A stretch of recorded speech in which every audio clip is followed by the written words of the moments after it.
एक व्यापक सबसे बड़ा मुद्दा क्या है? मुद्दा है लेवल प्लेइंग फील्ड। आपको मालूम है समतल जमीन एक निष्पक्ष और स्वतंत्र चुनाव के लिए अति आवश्यक है, और निष्पक्ष और स्वतंत्र चुनाव लोकतंत्र के लिए, गणतंत्र के लिए अति आवश्यक है। और गणतंत्र और लोकतंत्र और निष्पक्ष चुनाव और समतल जमीन इसी कारण से बेसिक स्ट्रक्चर, संविधान के मूल ढांचे का एक अभिन्न अंग बन जाते हैं। तो ये उस मूल ढांचे की नींव पर प्रहार करता है, और इस बात को एक प्रकार से 2015 की लॉ कमीशन रिपोर्ट ने पूर्वानुमान कर दिया था, यद्यपि उस वक्त इलेक्टोरल बॉन्ड्स नहीं आए थे। उन्होंने पूरी लॉ कमीशन की रिपोर्ट लिखी है, 255वीं रिपोर्ट, कि आप किसी भी, मैं पढ़ नहीं रहा हूं उसको, कोटेशन को नहीं पढ़ रहा हूं, लेकिन मैं आपको संक्षिप्त बता रहा हूं उसको, मेरे पास सामने कोटेशन है।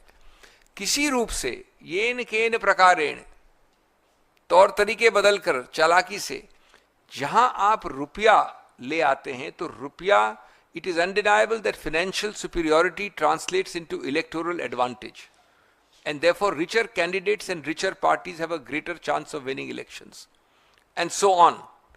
ये सीधा हमारे गणतांत्रिक लोकतांत्रिक सिस्टम के ऊपर एक जबरदस्त प्रहार है। तो इसलिए दोस्तों, मैं अपनी बात को अंत करना चाहता हूं ये कहकर कि इलेक्टोरल बॉन्ड्स स्कीम EBS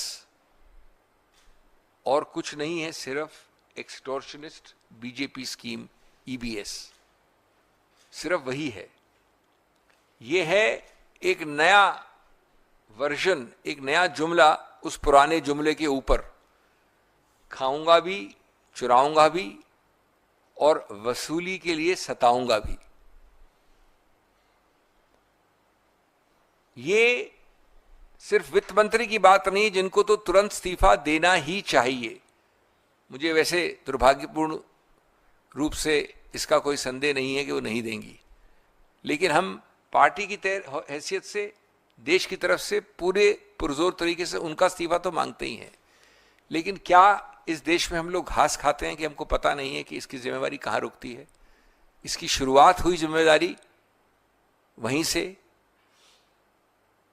उसी घर से जहां इस देश के सब नंबर 1 रहते हैं, और इसका अंत भी, डायरेक्शन भी, इसकी कार्यान्वित करना भी, इसका नियंत्रण भी सिर्फ वहीं से होता है।